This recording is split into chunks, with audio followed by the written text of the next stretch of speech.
సింహం ఆవులు. మంచి స్నేహంగా ఉండే 4 ఆవులుండేవి.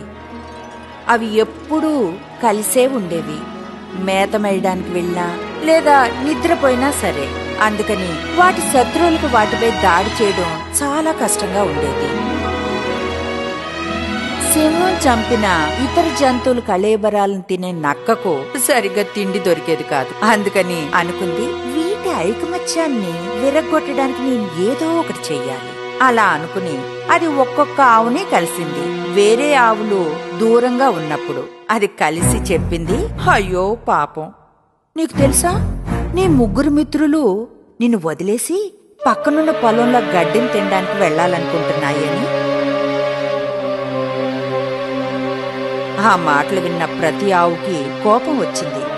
అలాగా, వాటికంటే ముందు నేను వెళ్తాను అనుకుని ఒకదానికి తెలియకుండా ఇంకొకటి అక్కడికి వెళ్ళాయి. సరిగ్గా ఈ అవకాశం కోసం ఎదురు చూస్తున్న సింహం ఆవులను చంపి తినేసింది. నక్క కూడా ఎంతో సంతోషంగా తన కడుపు నింపుకుంది. కలిసుంటే కలదు సుఖం. అసహ్యంగా ఉన్న చెట్టు. ఒక పెద్ద అడవి ఉండేది. అక్కడ ఎన్నో చెట్లు పెరిగాయి. మామిడి చెట్లు, టేకు చెట్లు, వేప చెట్లు, మర్రి చెట్లు, ఇంకా ఎన్నెన్నో చెట్లు. వాటిలో ఒక చెట్టు మొదలు వంకరగా ఉండేది. వేరే చెట్లతో కలిపి చూస్తే ఆ చెట్టు చూడ్డానికి చాలా అసహ్యంగా ఉండేది. వేరే చెట్లు ఈ చెట్టును చూసి వెక్కిరించేవి, నువ్వు అసహ్యంగా ఉంటావు అని. పాపం ఆ చెట్టు అనుకునేది, దేవుడు నన్నెందుకు అసహ్యంగా చేశాడు, వేరే చెట్లలో నేనెందుకు లేను. ఒకరోజు ఒక కట్టెలు కొట్టేవాడు అడవికొచ్చాడు. అతను వంకరగా అసహ్యంగా ఉన్న చెట్టును చూసి అనుకున్నాడు, ఈ వంకర చెట్టు నాకెందుకు పనికిరాదు, నేను మొదలు తిన్నగా ఉండే చెట్టును కొడతాను అని. సరే, అప్పుడు అతను ఆ వంకర చెట్టును తప్ప మిగతా చెట్లన్నిటినీ కొట్టేశాడు. దేవుడు అన్నీ మేలుకే చేస్తాడు, నా అసహ్యమైన రూపమే నన్ను కాపాడింది అని. మన సమస్యల కొరకు ఎప్పుడూ దేవుణ్ణి నిందించకూడదు. దాని వెనుక ఎప్పుడూ ఒక కారణం ఉంటుంది. అంతా మన మంచికే. 2 అడుక్కునేవాళ్లు. మోహన్, సోహన్ 2 అడుక్కునేవారు. వాళ్లకు గుడి ముందు కూర్చుని డబ్బులు, భోజనం అడుక్కునేవారు. మోహన్ ఏమో గుడ్డివాడు, సోహన్ కుంటివాడు. ఒకరోజు ఒక ధనికుడు అక్కడికి వచ్చి అన్నాడు, మిత్రులారా, నేను మా ఇంట్లో ఒక పెద్ద విందును ఏర్పాటు చేశాను. మీరంతా అక్కడికి వచ్చి విందును ఆరగించాలని నా కోరిక. అందుకని మోహన్ సోహన్తో అన్నాడు, నేను నా వీ మీద నిన్ను మోసుకెళ్తాను, నువ్వు నాకు దారి చూపిస్తే. సోహన్ ఒప్పుకున్నాడు. 2 విందుకు వెళ్లారు. బ్రహ్మాండమైన భోజనం చేసి సంతోషంగా తిరిగొచ్చారు. ఒకరిని ఒకరు ఆదుకోవాలి. తెలివైన గాడిద. ఒకరోజు ఆకలితో ఉన్న ఒక సింహం నది దగ్గరకు దాహం తీర్చుకోవడానికి వెళ్ళింది.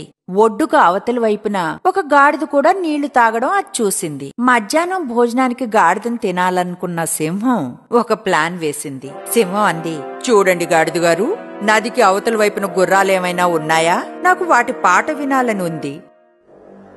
గాడిదకి అది ఆడే కపట నాటకం తెలీదు పాపం. అది అంది, అయ్యా, నేను మీకోసం పాట పాడతాను అని.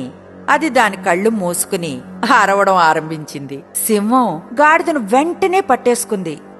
గాడిద చాలా తెలివైంది. అంది, అయ్యా, నేను మీకు ఆహారంగా అవడానికి సిద్ధంగా ఉన్నాను. అయితే బలమైన, శక్తివంతమైన సింహాలు భోజనానికి ముందు దేవుణ్ణి ప్రార్థిస్తాయని విన్నాను. సింహం తనే అన్నిటికంటే శక్తివంతమైన జంతువు అనుకుంది. అందుకే కళ్ళు మూసుకుని ప్రార్థించింది. ఈ అవకాశం కోసం ఎదురు చూస్తున్న గాడిద వెంటనే పారిపోయింది. తెలివైన గాడిద చేత సింహం మోసపోయింది. తెలివితేటలు ఆపదలో ఆదుకుంటాయి. నక్క, కాకి. ఒక నక్కకు చాలా ఆకలేస్తుంది. అది అక్కడ ఇక్కడ ఆహారం కోసం వెతుకుతూ ఉంది. అప్పుడది ఒక కాకి ముక్కున చిన్న రొట్టె ముక్క ఉండడం చూసింది. కాకి నుంచి ఆ ముక్కను తీసుకోవాలనుకుంది. దానికి ఒక ఐడియా వచ్చింది. అది కాకిని చూసి అంది, కాకి బావా, కాకి బావా, చూడు, నువ్వు చాలా అందంగా ఉంటావు, నా కోసం ఒక పాట పాడతావా అంది. నాకు తెలుసు నీ గానం కూడా మధురంగా ఉంటుందని. వెంటనే పాట పాడడానికి నోరు తెరిచింది. కాని నోరు తెరవగానే నోట్లో ఉన్న రొట్టె ముక్క కింద పడింది. నక్క రొట్టె ముక్కను తినేసి అక్కడి నుంచి పారిపోయింది. పరుల పొగడ్తలకు లొంగకు. నటించిన కాకి. ఒకసారి ఒక కాకి ఒక అందమైన నెమలిని చూసింది. దానికి నెమలి అంత అందంగా ఉండాలనిపించింది.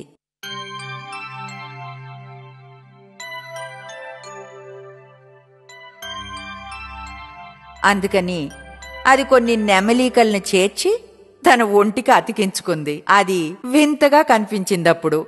గర్వంగా ఉండే నెమలి దాన్ని చూసి అంది, ఆ బుద్ధిలేని కాకి నిజంగా నా అంత అందంగా ఉందనుకుంటుందా అని అనుకుంటూ వెళ్లిపోయింది. వేరే కాకులన్నీ ఎప్పుడూ దాని మిత్రులుగా ఉండేవి. ఆ కాకిని అసలు పట్టించుకోవడం మానేశాయి. ఇప్పుడు ఆ కాకి తనెంత బుద్ధి లేకుండా ప్రవర్తించిందో తెలుసుకుని తన మిత్రుల దగ్గరికెళ్లి ఇలా అంది, స్నేహితులారా, దయచేసి నన్ను క్షమించి మళ్ళీ నాతో స్నేహంగా ఉండరా? నా తెలివి తక్కువతనం నాకు అర్థమైంది. కాకిలా ఉండడంలోనే నాకెంతో సంతోషంగా ఉంది. కుట్రలు కుతంత్రాలు నెగ్గలేవు. సింహం చిట్టెలుక. మిక్కీ పైకి క్రిందకు ఎగురుతూ ఆడుకుంటుంది. అది పట్టు తప్పి నిద్రపోతున్న సింహం వీపు మీద పడింది. సింహానికి చాలా కోపం వచ్చింది. అది చిట్టెలుకను పట్టుకుని నిన్ను తినేస్తానని భయపెట్టింది. సింహం మామ, ఈసారికి నన్ను క్షమించు. ఇంకెప్పుడు నేను ఇలా చెయ్యను.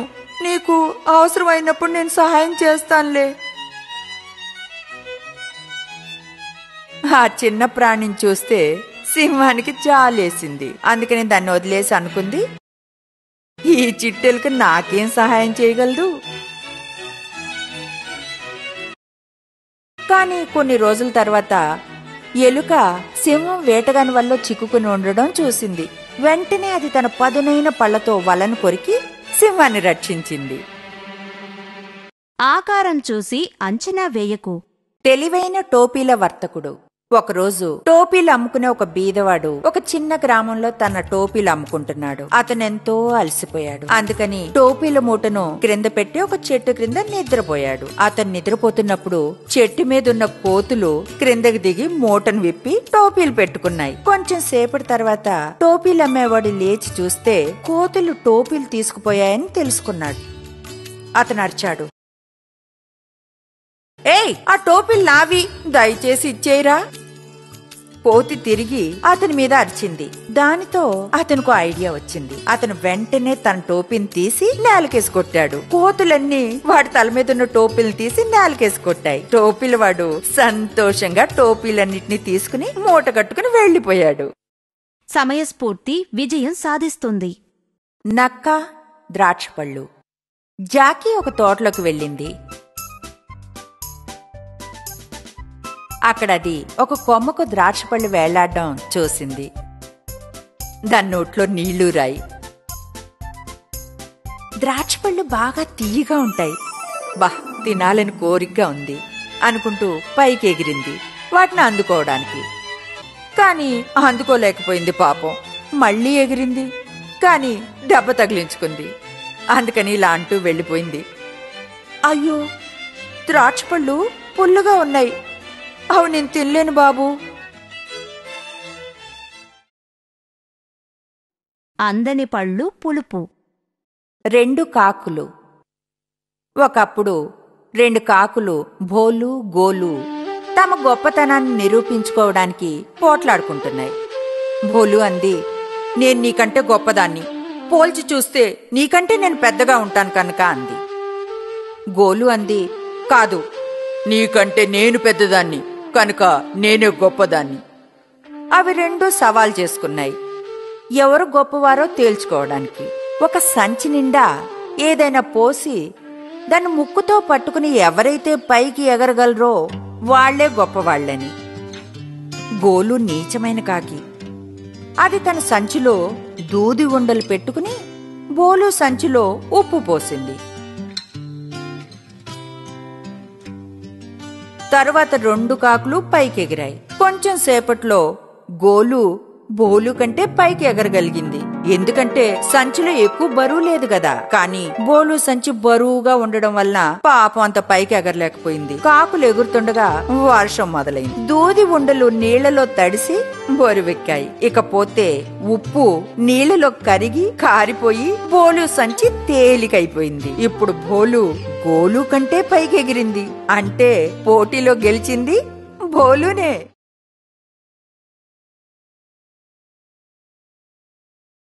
తన కీడు తననే దహిస్తుంది. కోతి న్యాయం. ఒకరోజు 2 పిల్లులకు ఒక రొట్టె ముక్క దొరికింది. వాటిలో ఒకటి దాని మీదకి ఎగిరి నోట కరుచుకుంది. ఇంకొకటి దాని నుంచి లాక్కోవాలని చూసింది. మొదటి పిల్ల అంది, అది నా రొట్టె, నేనే ముందు దాన్ని తీసుకున్నాను. ఇంకొకటి అంది, కానీ దాన్ని ముందు చూసింది నేను, అందుకని అది నాదే. అవి రెండూ అలా వాదించుకుంటూ ఉండగా అటు నుంచి ఒక కోతి వెళ్ళింది. పిల్లలు దాన్ని న్యాయవాదిగా ఉండి ఆ పోట్లాటను తీర్చమని అడిగాయి. దానికి కోతి ఒప్పుకుని, ఆ రొట్టె ముక్కను నాకివ్వండి అని ఆ ముక్కను సమానంగా 2గా చేసింది. తర్వాత తల విదిలించి అంది, ఈ 2 ముక్కలు సమానంగా లేవు, ఒకదానికంటే ఇంకోటి పెద్దగా ఉంది. అందుకని పెద్దగా ఉన్న ముక్కలోంచి కొంచెం తింది. అయితే మళ్లీ ముక్కలు సమానంగా లేనందున ఇంకొక దానిలోంచి కొంచెం తింది. ఆ విధంగా చిన్న ముక్కలు మాత్రం మిగిలే వరకు చేసింది. తర్వాత ఇంత చిన్న ముక్కలు మీకెలా ఇవ్వను అని వాటిని తినేసింది.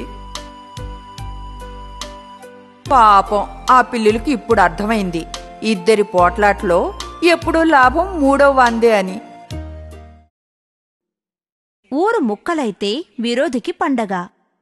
బుద్ధిలేని 2 మేకలు. గోపు రాము 2 చిన్న మేకలు. ఒకసారి 2 ఒక వంతెన దాటాలని ప్రయత్నిస్తున్నాయి. అవి 2 వంతెన మధ్యలో కలుసుకున్నాయి. వంతెన ఇరుకుగా ఉండడం వల్ల దాటుకుని వెళ్లలేకపోయాయి. 2 నేనంటే నేను అని తనే ముందు వంతెన దాటాలని పట్టుపట్టాయి. అందుకే పోట్లాట మొదలైంది. ఆ బుద్ధిలేని మేకలు 2 నదిలో పడి మునిగిపోయేంత వరకు పోట్లాడుకుంటూనే ఉన్నాయి. సర్దుకుపోవడం తెలుసుకుంటే అందరికీ మంచిది. తెలివైన కాకి. చింటూ చాలా తెలివైన కాకి. అది ఆహారాన్ని వెతుక్కుంటూ గూడు విడిచి బయటికెళ్ళింది. వేసవికాలం, ఎండ మండిపోతుంది. అయ్యో, నాకు చాలా దాహం వేస్తుంది అనుకుంటూ నీళ్ల కోసం వెతకసాగింది. అన్ని చోట్ల వెతికింది. చివరికి దానికి ఒక కుండ కనిపించింది. అందులో ఎక్కడో అడుగున కొంచెం నీళ్లు మాత్రం ఉన్నాయి. దానికి నీళ్లు అందలేదు. ఒక్క నిమిషం ఆలోచించి,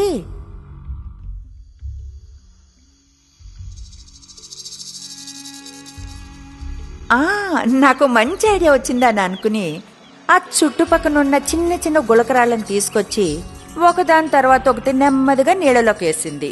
నీళ్లు పైకొచ్చేంత వరకు. త్వరలోనే నీళ్లు పైకొచ్చాయి. అప్పుడది నీళ్లు తాగి సంతోషంగా ఎగిరిపోయింది. ప్రయత్నం చేసిన వారికి ఫలితం దక్కుతుంది.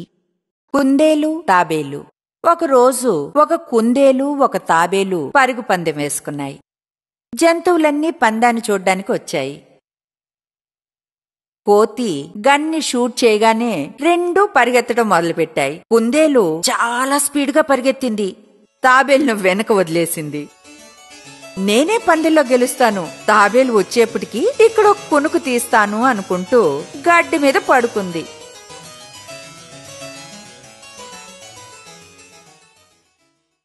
కాని పాపం దానికి నిద్ర పట్టేసింది. తాబేలు నెమ్మదిగా వచ్చి కుందేలును దాటి వెళ్లిపోయింది. కుందేలు నిద్రలేచి చూస్తే తాబేలు పందెంలో గెలిచి చివరిని నిల్చోవడం కనిపించింది.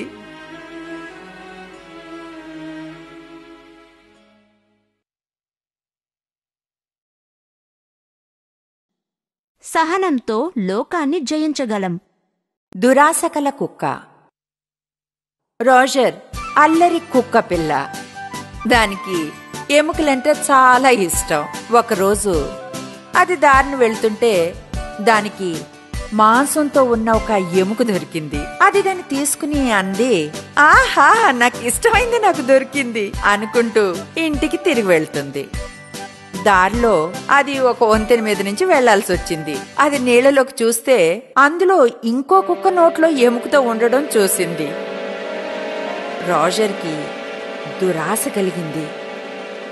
నాకా ఎముక కూడా కావాలి, ఎలాగైనా దాని నుంచి ఆ ఎముకను తీసుకుంటాను అనుకుని ఆ వేరే కుక్క మీద అరిచి భయపెట్టి ఎముకను లాక్కోవాలనుకుంది. దాని మీద అరవడానికి నోరు తెరిచింది. కాని అది దాని ప్రతిబింబమే, వేరే కుక్క కాదని దానికి తెలియదు. ఎముక నోట్లోంచి జారి నీళ్లలో పడి. దురాశ బహు నష్టం.